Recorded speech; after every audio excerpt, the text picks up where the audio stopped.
Mitra Muslim yang dirahmati Allah Subhanahu wa Ta'ala, kita akan belajar tentang sejarah Islam, sejarah yang akan menyampaikan pada seluruh manusia, bukan hanya kepada kita sebagai Muslim, tentang bagaimana manusia ini menjadi makhluk yang sebagaimana disebutkan Allah Subhanahu wa Ta'ala dalam Al-Quran. Walaqad karramna bani Adam, dan sungguh telah kami muliakan anak cucu Adam. Sekaligus kita akan tahu bagaimana manusia memuliakan yang lain. Manusia juga akan menjadi makhluk yang mampu memakmurkan bumi Allah sebagaimana yang diamanahkan kepadanya. Inilah peradaban yang penuh dengan keemasan. Tentu peradaban yang sangat panjang, lebih dari 1000 tahun itu, semuanya bermula dari sejarah manusia terbaik, yaitu Rasulullah Muhammad SAW, uswatun hasanah kita. Sebelum kita memasuki tentang sejarah Rasulullah SAW, tentu akan sangat baik ketika kita mencoba untuk memahami apa pentingnya kita belajar sejarah ini. Karena hari ini kita sudah hampir tidak menempatkan sejarah pada bagian yang penting dari yang harus kita pelajari dalam kehidupan kita. Sejarah menjadi sebuah pelajaran yang tidak menyenangkan. Sejarah menjadi pelajaran yang hanya merupakan tumpukan angka-angka dan peristiwa yang membosankan. Dan bahkan yang lebih buruk lagi adalah kita tidak merasa terlibat di dalam peristiwa sejarah itu. Karena sejarah itu sudah sekian abad yang lalu, kemudian kita hidup di zaman yang menurut kita ada di zaman yang sangat berbeda dengan permasalahan yang sangat berbeda. Untuk itulah kemudian kita harus mempelajari dahulu apa pentingnya sejarah dan bagaimana cara kita belajar sejarah yang benar. Di awal sebelum kita mempelajari hadis Nabi SAW, juga pernyataan para ulama, mari kita buka Al-Quran kita. Perlu kita ketahui bahwa Al-Quranul Karim terdiri dari lebih dari sepertiganya adalah kisah, sebagaimana disampaikan oleh para ulama Al-Quran. Bayangkan, sepertiganya adalah kisah, dan itu adalah sejarah sebelum Rasulullah Muhammad SAW yang diturunkan pada Rasulullah Muhammad SAW. Apa hikmah besar di balik itu? Sepertiga kisah itulah yang telah membentuk Rasul dan para sahabat menjadi orang yang dihadirkan Allah di muka bumi sebagai kuntum khaira ummah, sebagai generasi terbaik yang pernah dihadirkan Allah di muka bumi. Maka berarti kisah memiliki peran yang sangat amat besar. Kisah inilah yang diturunkan Allah Subhanahu wa Ta'ala di setiap keadaan yang berbeda-beda. Contohnya adalah ketika Rasulullah Muhammad SAW sedang mengalami masa yang sangat sulit, yang belum pernah dibayangkan dan belum pernah dialami sebelumnya. Rasul berdakwah sudah kurang lebih 4 tahun. Di akhir tahun 4 kenabian atau di awal tahun 5 kenabian, Rasulullah Muhammad SAW dan para sahabat mulai mengalami berbagai macam gangguan dakwah dari orang-orang kafir Quraisy. Rasulullah SAW dan para sahabatnya mulai mengalami intimidasi, baik kalimat-kalimat yang jelek, berbagai macam caci maki, gelar-gelar yang buruk, sampai intimidasi fisik. Bahkan ada di antara para sahabat yang sudah menjadi korban. Mereka meninggal dengan cara yang sangat mengenaskan, disiksa oleh keluarganya sendiri, disiksa oleh majikannya, disiksa oleh masyarakatnya. Maka kemudian yang menarik adalah Allah Subhanahu wa Ta'ala tentu tidak membiarkan ini semua. Allah turunkan Al-Quranul Karim. Di antara yang turun pada masa yang sangat sulit itu adalah surat Al-Kahfi. Surat Al-Kahfi, kalau kita baca dari awal hingga akhir, maka kita akan menjumpai ada 4 kisah. Yang keempat-empatnya adalah kisah sebelum Nabi Muhammad SAW. Disinilah nanti Nabi SAW mengambil sebuah pelajaran besar dari sekian pelajaran yang lainnya yang diambil oleh Nabi. Di antara pelajaran besar yang diambil Nabi dari kisah-kisah dalam surah Al-Kahfi adalah bahwa Nabi memerintahkan kepada para sahabatnya yang sudah tidak kuat lagi untuk mempertahankan imannya di kota Mekah agar mereka hijrah ke negeri Habasyah. Dalam kalimat Nabi yang sangat terkenal, hijrahlah kalian ke negeri Habasyah, fa inna fiha malikan la yudlamu indahu ahad. Di sana ada raja yang tidak seorang pun dizolimi di negeri itu. Maka dari sini kita akan belajar bahwa ternyata saat keadaan sedang sulit, Nabi SAW memerlukan solusi, baik untuk ketenangan jiwanya ataupun untuk solusi bagi permasalahan yang menimpa para sahabatnya. Allah turunkan kisah. Maka sungguh sangat aneh kalau hari ini kisah tidak mendapatkan tempat yang cukup dalam kehidupan kita. Mari kita lihat kalimat cucu Nabi SAW, Hasan ibn Ali radhiyallahu anhum ajma'in. Hasan berkata, kata Hasan, kami diajari maghazi an-Nabi SAW, yaitu perang-perang Nabi, sejarah Nabi Muhammad SAW. Kami diajari sejarah Nabi SAW seperti kami diajari salah satu surat dalam Al-Quran. Kalau Al-Quran adalah merupakan panduan inti dan utama yang harus dipelajari oleh seorang muslim, itu artinya sejarah hampir disejajarkan dengan Al-Quranul Karim. Sayang sekali ketika hari ini kita menganggap sejarah adalah sebuah pelajaran yang amat sangat membosankan. Bahkan kita tidak merasa berkeperluan karena kita tidak terlibat dalam sejarah itu.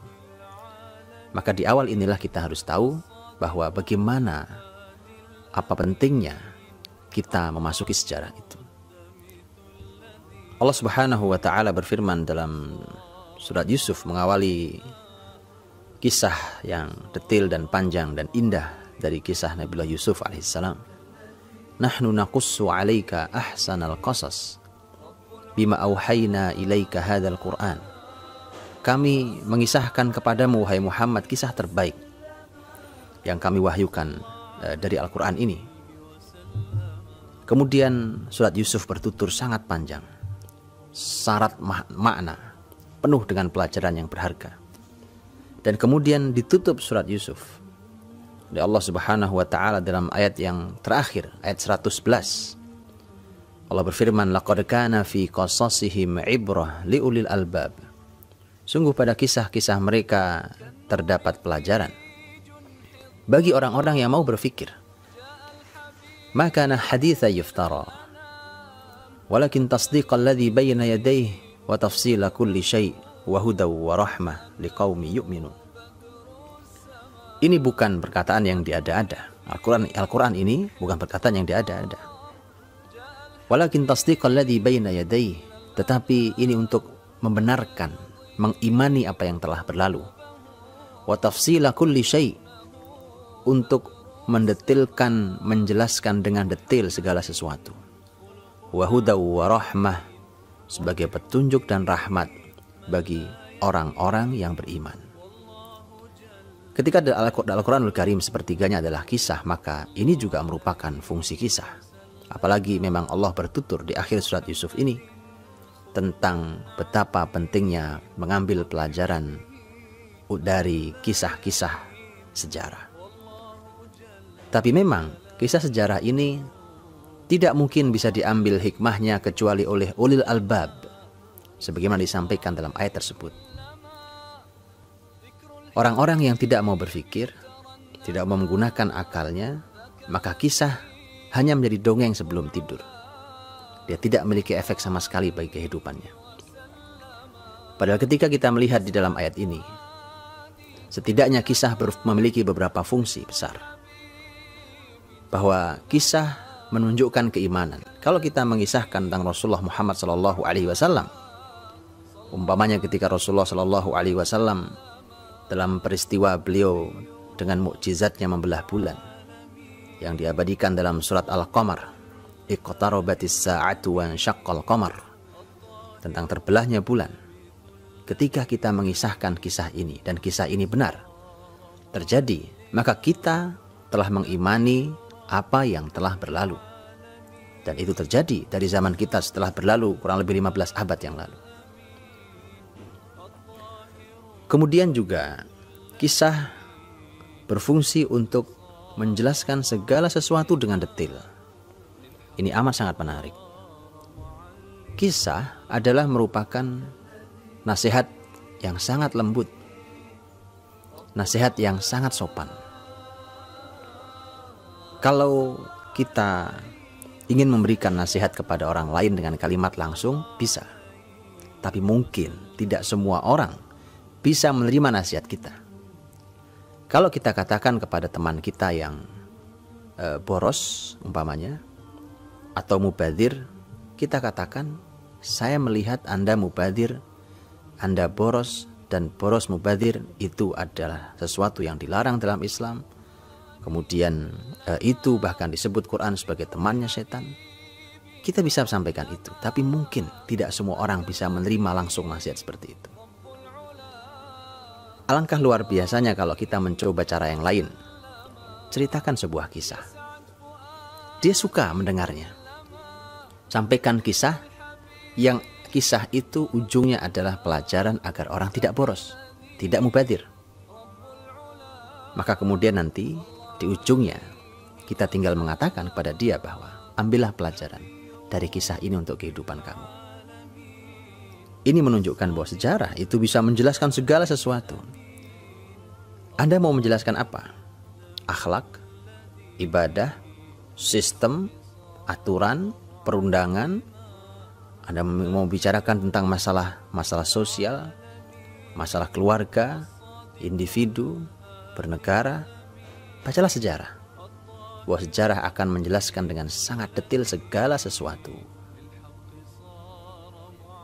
Wa hudaw wa rahmah liqaumi yu'minun adalah merupakan fungsi sejarah yang berikutnya, yaitu sebagai petunjuk.